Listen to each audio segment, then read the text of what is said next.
Hey, it's NPR's Book of the Day. I'm Andrew Limbong. It's been a little over a year now since a series of wildfires in Los Angeles killed people and destroyed homes. And as we look back now on what happened then and talk about how to rebuild, I think it's important to have an account of what actually happened and what could have been done to prevent it and what couldn't. Jacob Soboroff is a correspondent for MS Now, and he was there, on the ground, as it was happening. And he wasn't a stranger to the area. He was reporting on his childhood home. He was watching the place where he grew up burn down. His book about the fires is titled Firestorm, The Great Los Angeles Fires and America's New Age of Disaster. And he talked to Here and Now's Peter O'Dowd about being that close to the story, but also the politics of disaster. That's coming up. This message comes from Whole Foods Market. Follow your wellness goals and save big with sales on supplements and vitamins. Explore an abundance of high-quality multivitamins, probiotics, and protein powders. Keep good habits going strong. Cook homemade meals featuring sustainable wild-caught sockeye salmon and many more delicious and lean protein options. For wellness when you need it, shop Smart Meal shortcuts to stay motivated, like ready-to-eat salad kits. Shop all things wellness at Whole Foods Market. All this week, we've been remembering the fires that devastated Los Angeles. It's a story that journalist Jacob Soboroff knows all about. When ferocious winds whipped up the fires in early January last year, he was a correspondent for NBC News. He spent days covered in soot at the scene. This is an absolutely devastating, catastrophic. I am not being hyperbolic when I say situations. I was born and raised in this neighborhood, literally 3 blocks down that way on Frontera. And I have to tell you, I drove around here earlier this morning, and houses everywhere you look have burned down. His new book is called Firestorm. It's a personal account of the catastrophe and the political firestorm that followed. Jacob Soboroff is in our studios in New York. Jacob, welcome. It's so good to be here. Thanks for having me. You know, a year ago today, you were out there. You were watching your hometown burn down. What's it like for you to hear those clips of your reporting from the Palisades? It raises the hair on my arms and gives me a chill down my spine, honestly. It brings me back to that moment of standing there watching, as I tried to report on national television, watching my childhood home that I grew up in incinerated as if it had been struck by a ballistic missile. You know, Jacob, I'm curious. As a journalist, I don't think we are prepared for the story of our lifetime to sort of be about us, or not necessarily about us, but at least sort of touch our lives in this way. Were you prepared for that? No way. You know, I have always brought as much of myself to the reporting as I possibly can. I believe, obviously, in fair and honest reporting, but the idea that I could be somehow neutral and sort of put in a bag who I really am has never been a strong suit of mine. Here, it was, I didn't even really have an option to do that. Yeah. Well, like you, MS Now anchor Katie Tur grew up in the Palisades. She flew out there to report from the scene, and we have a little sound of the two of you touring her childhood home, which had been completely destroyed. Was that your front door? Yeah, and this was the living room. We put a Christmas tree in this corner right here.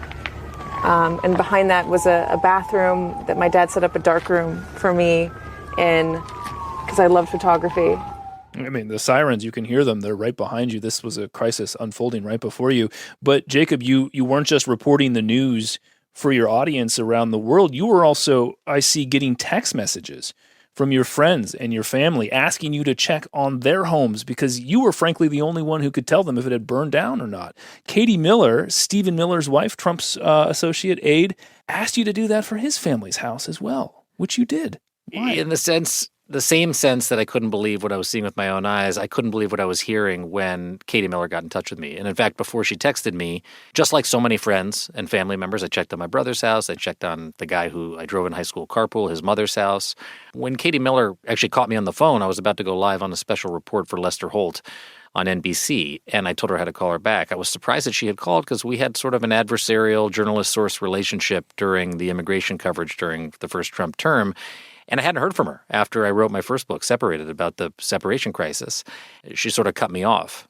But before I could even call her back, she texted me and asked me to go check on what I did not know at the time was Stephen Miller's parents' house. They, too, had lived in the Palisades. And I did, like for everybody else, I checked on the Miller's house.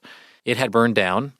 And, what I thought was an exercise in finding common humanity between all of us sort of unfortunately soon dissipated because her direct boss at the time, Elon Musk, who had been appointed by President-elect Trump at the time, both of them started pouring, rhetorical fuel on the very real flames of the fire by spreading mis and disinformation. And it was just a part of the story to me that this is a story about people. You'll meet many of them. But it's also a story about politics and how politics is a part of the new age of disaster that we have as well. In some way, the politics were its own firestorm. Let's listen to another clip of your interview with Governor Gavin Newsom on Meet the Press. This was January 12th. You've also called for an independent investigation into the issues around water supply that we've seen. What are the questions that you're hoping to answer? The same ones you're asking. Same ones that people when I'm in the streets are asking, yelling about. What the hell happened?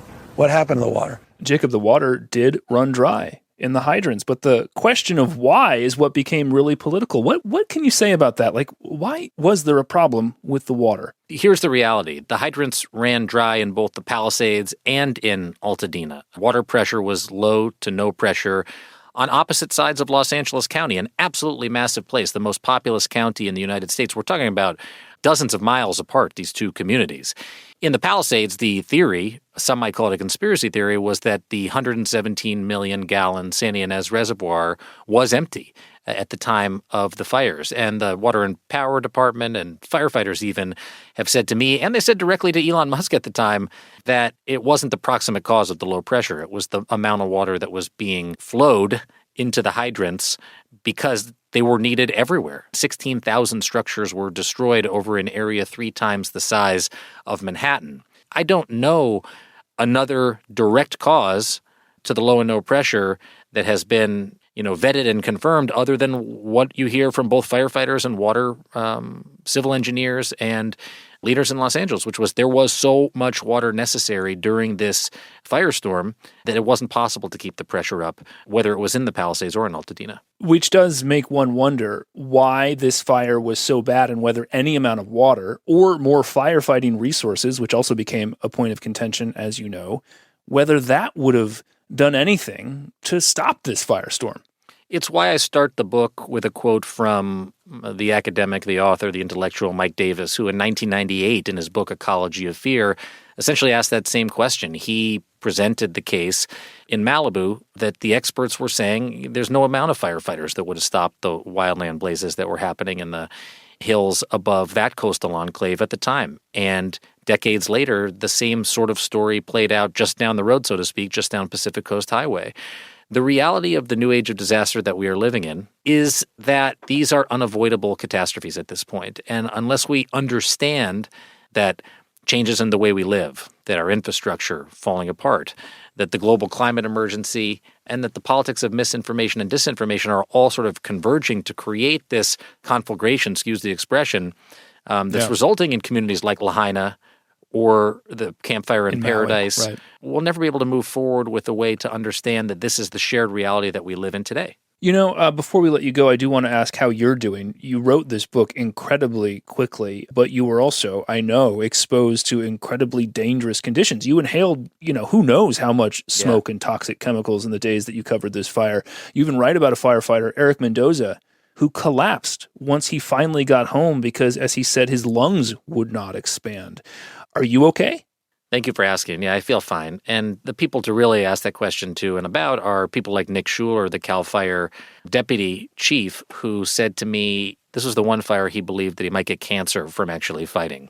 1,000 electric car batteries, one senior emergency management official told me, exploded during the fires. I heard them myself. That's part of what's in the ground and what's in the lungs of the people who were there.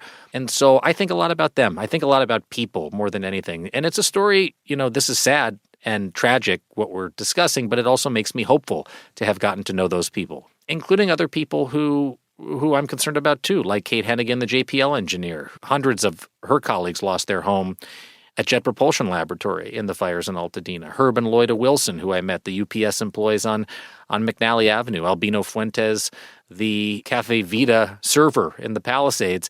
I mean, all of these people have individual stories to tell, and I hope in getting to connect with them, which I know was one of the great blessings of my life in doing this project, we can all sort of begin the process of healing and think about what all of us have gone through together. Well, to that point, Jacob, How is the recovery going? If you were to walk around the Pacific Palisades or Altadena, what does it look like today, 1 year later? A big hopscotch of a construction site. And, I think these events often expose the fissures that are underneath our society. One of them is the unaffordability crisis in Los Angeles. Many of the people who are trying to get back to their homes are not able to afford it. 40% of the lots, according to a study that I just read, are being sold to corporate investors and not to Californians, not to Angelenos.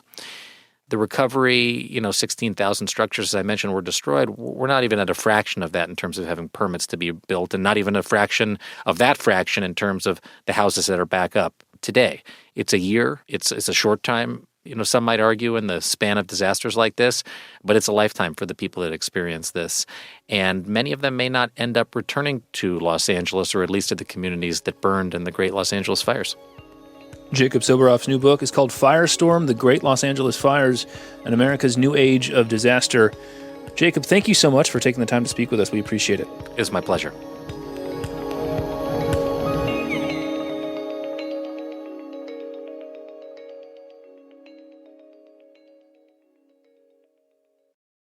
This message comes from Mint Mobile. Starting at $15 a month, make the switch at mintmobile.com/switch. $45 upfront payment for 3 months. 5 gigabyte plan equivalent to $15 a month. Taxes and fees extra. First 3 months only. See terms.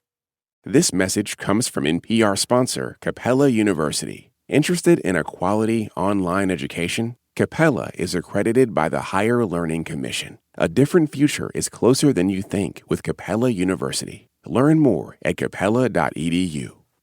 This message comes from Mint Mobile. This holiday season, stop overpaying for wireless and switch to Mint. Shop 50% off unlimited plans at mintmobile.com/switch. Limited time offer. Upfront payment of $45 for 3 months, $90 for 6 months, or $180 for 12 months. Taxes and fees extra. Initial plan term only. Above 35 gigabytes, network may slow when busy. Capable device required. Availability, speed, and coverage varies. See mintmobile.com.